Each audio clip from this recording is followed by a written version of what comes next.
¿Cómo están, amigos? Bienvenidos a una nueva entrega de La Última Línea. No porque esté detenida la competición en muchas de sus disciplinas dejan de pasar cosas en el mundo del deporte. Todo esto a causa de la pandemia. Así que en teoría hay mucho tema que podemos tratar. Pero hoy quiero proponerles una pausa. Una pausa para que hablemos de temas un poquito más light, de temas un poquito más suaves que puedan de una u otra forma distraernos ante tanto estrés y tantas cuestiones tan fuertes que están sucediendo en estos momentos a causa de la pandemia y la cuarentena. Así que antes de ir con la intro de este video, yo les recomiendo que se dirija a la cocina y se prepare, qué sé yo, una agua aromática, un café, un agua de panela, una bebida caliente o fría que acostumbre usted tomar en sus tiempos libres y lo que se sirva en su país, para que conversemos de manera amena y recordemos esos eventos importantes del deporte. Hablemos de libros, hablemos de los álbumes de monitas, como lo llamamos acá, y pasemos un buen rato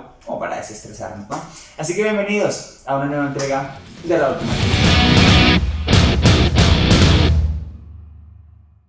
Pues muy bien, hoy quizá estaré un poquito divagando en lo que yo quiera hablar, decir o hacer, porque no escribí nada, quise hacerlo un poquito más distendido, un poquito más relajado. Se me ocurrió entonces compartirles algunos de los elementos que me han ayudado en su momento a conocer más de deporte, sí, pero además de eso a pasar buenos ratos en torno a esto, que no tienen que ver solamente con el análisis, no tienen que ver solamente con la polémica, con el intercambio de opinión, sino simplemente que enriquezcan nuestro conocimiento o que fomenten el ocio. Por eso, en primera instancia, quise traer para este video algunos libros que he leído en torno al fútbol específicamente, que me han ayudado a amar mucho más este deporte, pero no solamente eso, sino a conocerlo mucho mejor, y que también ha servido de excusa para fomentar la lectura y para hacer otras cosas distintas. Así que, dentro de mi poca experiencia, me permito recomendarle algunas obras que he disfrutado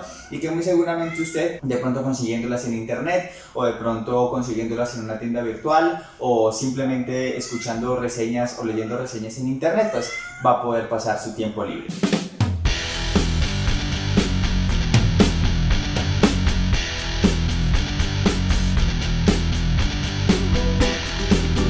El primer libro que yo quiero recomendar para estos tiempos de cuarentena, o simplemente compartir la experiencia de lo que fue el poder leerlo y disfrutarlo, es El lado sucio del fútbol. Este libro fue escrito por un grupo de periodistas brasileños que se encargaron, entre otras cosas, a desenmascarar la corrupción detrás del fútbol en Brasil y cómo estos enredos y estas cuestiones oscuras repercutieron en el fútbol mundial. Ya se sabe que Brasil es la cuna del fútbol. La selección brasileña guarda gran cantidad de prestigio por el hecho de ser las pentacampeonas del mundo. Y lo que hacen esos periodistas brasileños es, detrás de todo eso, ¿qué hay? ¿Cómo se dieron la participación de Brasil en el Campeonato Mundial de Estados Unidos del 94, en el Campeonato Mundial de Francia 98? ¿Qué hubo detrás del fichaje de Neymar al Barcelona procedente de Santos? ¿Cuáles fueron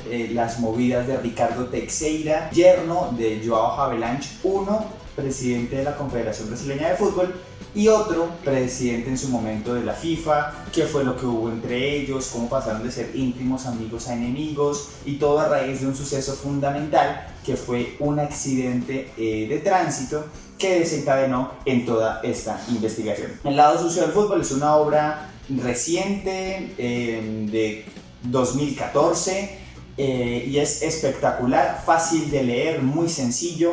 No se ponen con tapujos, la letra es bastante grande como para que usted lo pueda leer en una semana, no hay ningún inconveniente. Y además de eso, de lo más importante, es que el prólogo está escrito por una de las figuras del fútbol internacional, el señor Romário de Sousa Faria, el inconfundible Romário, que militó en su momento en grandes equipos como el FC Barcelona y demás. Si está usted dentro de la posibilidad, porque no todos lo están, pero si está usted dentro de la posibilidad de pedirlo dentro de una tienda virtual que aún se consigue por internet, no sería un mal gasto para pasar estos días de aislamiento. El siguiente recomendado es un libro mucho más inspirador, que nos hace reconocer el sacrificio que hay detrás del fútbol, detrás de los protagonistas que lo crean y detrás de esas grandes figuras que tanto admiramos. Ese libro es Creer, de Diego Simeone. Este libro lo compré en el año 2017 en la feria del libro que se realiza aquí en Bogotá. Y yo recuerdo que por aquel entonces no estudiaba comunicación, tampoco locución,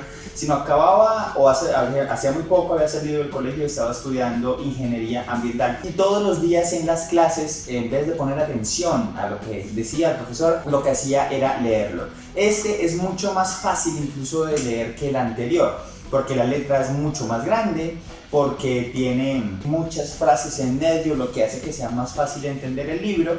Y básicamente allí lo que hace es contar toda la trayectoria de Diego Pablo Simeone, desde su trayectoria como jugador hasta su trayectoria como director técnico. Desmitifica muchas cosas, desmiente otras, confirma otras, y es importante leerlo en pro de saber y conocer el legado que hasta este momento está dejando Diego Pablo Simeone, un excelente estratega, mejor jugador y una de las figuras del fútbol mundial. También está en tiendas disponible, en tiendas virtuales, porque se recomienda no salir. Pero si de pronto usted está viendo este video después de la cuarentena o ya en el lugar donde usted está viendo este video, se está habilitando poco a poco el hecho de que usted pueda salir, porque no es recomendable salir, pero si ya puede hacerlo paulatinamente, pues no dude en buscar Creer, de Diego Pablo Simeone. Excelente libro. El siguiente que tengo ya hace que nos remontemos a un contexto local, y aquí tengo que hacer una aclaración que este libro probablemente no es mío, está en mi casa, pero por el hecho de que un gran amigo, Daniel Beltrán, quien está viendo este video, posiblemente lo esté viendo, le mando un saludo, me lo prestó y pude disfrutarlo. Es un ya viejo conocido que salió justo después de la estrella número 14 de Millonarios. Estoy hablando de la liga local y estoy hablando de Las 1001 anécdotas de Millonarios, escrito por Jorge Mario Neira Niño. Un libro espectacular donde nos hace entrar en la historia de Millonarios desde su fundación hasta los tiempos actuales, y cómo dentro de todo ese andamiaje de triunfos, dentro de toda esa estructura que se generó a lo largo de los años de títulos y glorias de Millonarios en el fútbol colombiano y latinoamericano, pues se tejieron varias anécdotas y varios hechos curiosos que involucraron a muchos protagonistas, a muchos jugadores, muchos técnicos, muchos equipos, muchas competiciones, muchos momentos, muchos años, y nos hace conocer cómo se vivía el fútbol en la década de los 50, en la década de los 60, en esa época gloriosa del Dorado, cuando llegó como figura preponderante Alfredo Di Stéfano al fútbol colombiano, cuando Millonarios fue quizá uno de los equipos más influyentes en el mundo en la década 50-60. 1001 anécdotas para disfrutar toda la historia de Millonarios. En la parte de atrás hay imágenes de todos los ídolos, hay testimonios. Es un libro espectacular, también muy fácil de leer. Por lo general estos libros son fáciles de leer, no es que usted tenga que leerlos y releerlos porque no los entendió, no. 1001 anécdotas de Millonarios. Mi último recomendado en cuanto a libros es sin duda el que más me gusta, el que más sentimientos me genera y el que más disfruté al leerlo. Lo hacía en todo momento. Yo no soy buen lector, pero cuando un libro me engancha, y por lo general siempre tienden a ser de estos, de deportes o de fútbol, soy incansable. La jugada de mi vida, de Andrés Iniesta, la obra espectacular de Don Andrés, del joven de Fuente Alvilla, de uno de los íconos del fútbol mundial, campeón del mundo, quien anotó aquel gol contra Holanda en la final de Sudáfrica 2010, campeón de Champions, lo ganó todo con el FC Barcelona, ahorita milita en el fútbol japonés, es un referente, un ídolo, es una de las figuras más importantes del fútbol actual y lo será por toda la eternidad. Este libro está escrito directamente por Andrés Iniesta, pero bajo la colaboración de Ramón Besa y Marcos López, quienes fueron en su momento los que se encargaron de recopilar cada una de las declaraciones de Andrés y al mismo tiempo consignarlas en este libro. Es un libro realmente completo que yo creo que todavía venden en algunas tiendas y librerías locales, y que al momento de comprarlo aparece dentro del libro y dentro del empaque incluye un separador, instrucciones para poder descargarlo virtual, por si usted no se le da tanto leer físico, pueda leerlo virtual. Le mandan a usted una copia virtual, la recibe al correo y usted puede leerlo en PDF, todo maravilloso. Y este libro pues básicamente congrega todo lo que fue el inicio de Andrés Iniesta, su niñez, el crecimiento en Fuente Alvilla, cuando se mudó a La Masía, cuando empezó a debutar Aquí vemos fotos de Andrés cuando empezó a debutar en el Fútbol Club Barcelona, comparte historias con su familia, relata momentos históricos que vivió en el fútbol, como aquella partido espectacular contra el Chelsea en 2009 por Champions League, cuando ganó la Copa del Mundo en Sudáfrica contra Holanda y anotó ese maravilloso gol en tiempo adicionado. Es un libro muy lindo, muy sentido, muy completo y muy fácil de leer, en eso hago énfasis. Es básicamente la autobiografía de Andrés Iniesta, hecha bajo el puño letra suyo, en colaboración con otros 2 escritores de gran talla. La abogada de mi vida, Andrés Iniesta. Si tiene la oportunidad de conseguirlo, hágalo, busque las reseñas en internet, o si de pronto no puede hacerlo en este momento pero quiere buscar literatura deportiva más adelante, esta es una excelente recomendación. Y ya como fase final de este video, quiero compartir ante ustedes mi muy escasa colección de álbumes de estampitas o de monitas, como le llamamos aquí.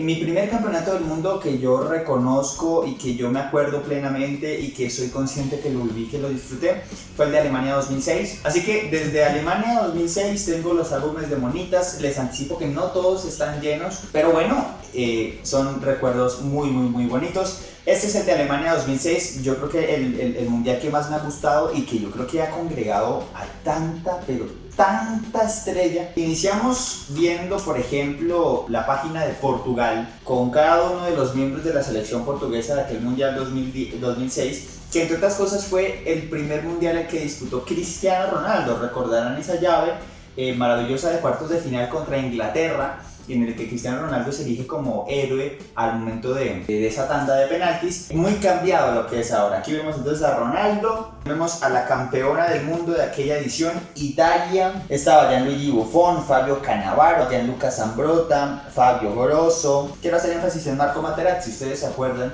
de aquel cabezazo de Zinedine Zidane a Marco Materazzi en la final de Alemania 2006. Pues bien, aquí fue uno de los protagonistas de esa acción, lo que significó la expulsión de Zizou y su posterior relegación a conseguir nuevamente la Copa del Mundo. Y ya que estamos hablando de Zizou, pues bueno, ¿por qué no ver entonces esa maravillosa selección francesa? Era espectacular esa selección. Vemos entonces a Fabien Barthez, uno de los mejores guardametas que ha tenido sin lugar a dudas la selección francesa en toda su historia, y el gran Zinedine Zidane, hoy entrenador del Real Madrid. Y esta selección francesa fue la que venció en los cuartos de final a la que llegaba como campeona del mundo, y yo creo que era la más favorita en conseguir el título mundial. Miren la selección de Brasil, era espectacular. Aquí vemos a Dida, vemos a Cafú, vemos a Juan, vemos a Roberto Carlos, a Roque Jr., a Emerson. Está por acá Julio Baptista, Juninho Pernambucano, la figura del Lyon, un monstruo a la hora de cobrar los tiros libres, era espectacular. Al gran Roberto, que hoy por hoy sigue intacto, a Ricardo Insexon dos Santos Kaká, a Ronaldinho, a Adriano, el emperador Adriano Robinho, que en aquel momento iniciaba su periplo por España cuando lo fichó el Real Madrid. Pintaba como una de las grandes figuras Robinho, y yo creo que lo fue en su momento, pero pudo haber dado más. Y el gran Ronaldo Nazario de Lima, este delantero era un 9 depredador. Eso fue entonces el álbum de Alemania 2006. Continúa el álbum de Sudáfrica 2010, lo tenía muy adelantado, pero yo recuerdo que se dañó, se deterioró, tendré que conseguírmelo, yo sé que en algún momento lo podré recuperar. Entonces nos saltamos a Brasil, el mejor campeonato mundial que yo he visto de la selección colombiana de fútbol, y que no solamente ella, sino todo Colombia palpitó, vivió. Evidentemente tenemos que empezar por Colombia. Hace poco estaba nuevamente viendo y rememorando los partidos de la selección Colombia en este mundial, y qué selección teníamos. Y había muy buenos jugadores. Estaba James, que estuvo en su mejor momento de su carrera sin lugar a dudas, Teo Gutiérrez, que reemplazó en su momento a Falcao está, porque evidentemente esto salió antes de que él sufriera su fatídica lesión en enero de 2014. La monita de Falcao, estaba Jackson Martínez, que brilló por ejemplo en partidos contra Japón, una maravilla. Estaba la Roquita Sánchez, por aquí veo a Abel Aguilar, el gran David Ospina, Mario Alberto Yepes, el Capi. Una selección espectacular la de Colombia en ese mundial. La selección campeona del mundo, Alemania. ¿Qué selección? La de Alemania. Estaba Manuel Neuer. Por aquel entonces Sami Khedira venía de ganar la Champions League con el Real Madrid, y Miroslav Klose, que jugó su último mundial consagrándose como el mayor anotador o el mayor goleador de toda la historia de los mundiales, desbancando al que ya habíamos hablado, don Ronaldo Nazario de Lima. Vamos entonces aquí a la selección española ya para cerrar. Llegaba como campeones del mundo, pero bueno, hicieron un papelón. Fueron eliminados en la primera ronda. El problema es que esa selección repitió muchos de sus jugadores de Sudáfrica 2010, por más figuras que sean, no hayan sido, se tienden a desgastar. Finalizamos entonces con el álbum de Rusia, el más reciente. Vemos entonces aquí a la selección Colombia, estaba Duan Zapata, estaba Don Jimmy Chará. Algunos de estos pues obviamente no hicieron parte de la nómina que fue a Rusia, pero sí hicieron parte por lo menos de las eliminatorias para clasificar al mundial. Y Jerry Guachene Mina, y fue el goleador de esa selección. Jerry Mina, espectacular. Vemos a Radamel Falcao acá, logró deshacerse de la maldición, logrando anotar a Polonia y haciendo su debut como anotador en los campeonatos mundiales. Y vemos entonces ahora a otras selecciones, por ejemplo a la selección mexicana, con grandes jugadores y también con figuras emergentes que conservaba la experiencia, como la de Memo Ochoa, como la de Chicharo Hernández, pero traía a colación otros jugadores que se estaban dando a conocer pero que ya venían marcando la diferencia, como es el caso de Raúl Jiménez. Aquí vemos entonces, ya para terminar, cerramos con la selección española. Siempre he tenido una fijación por la selección española. Desde Sudáfrica 2010 siempre he sido fan de esta selección, sin lugar a dudas, y siempre sufro sus partidos, y siempre, por lo menos en las manitas, me preocupo de que tanto mi selección local sí está como la selección española y la selección mexicana estén siempre llenas, y eso lo he conseguido. Aquí está entonces la selección española, ya estaban otras caras diferentes a las de Brasil y a las de Sudáfrica. Nacho Monreal, Isco, cayó eliminada en los octavos de final, pero aún así no deja de ser un combo intimidante. Usted ve esta selección y dice, wow, es que me da miedo. Y así entonces terminamos con nuestra recopilación de los álbumes de los mundiales que han sucedido hasta el día de hoy, de mis recomendaciones, y con mi agua aromática les digo, por favor, permanezcan en casa, permanezcan a salvo. Y acá tenemos todas y cada una de las recomendaciones que hacen los gobiernos, que hacen los entes que saben sobre el manejo de esta pandemia, porque solamente acatando dichas medidas, quedándonos en casa y siguiendo las recomendaciones, es que vamos a salir más pronto de esto. De antemano les agradezco por haberse quedado hasta acá. Si se quedaron hasta acá, un gusto. Recuerden que ya abrimos también nuestras redes sociales, estamos ya en Facebook, en Twitter, en Instagram. Aquí se las voy a dejar también en la caja de comentarios para que usted pueda interactuar y poder seguirnos y vean cosas muy bonitas. Y en los próximos días va a haber un anuncio importante para el domingo 17. Muchas gracias, a su salud, a permanecer en casa, que de eso salimos más pronto que tarde. Un abrazo, que estén bien.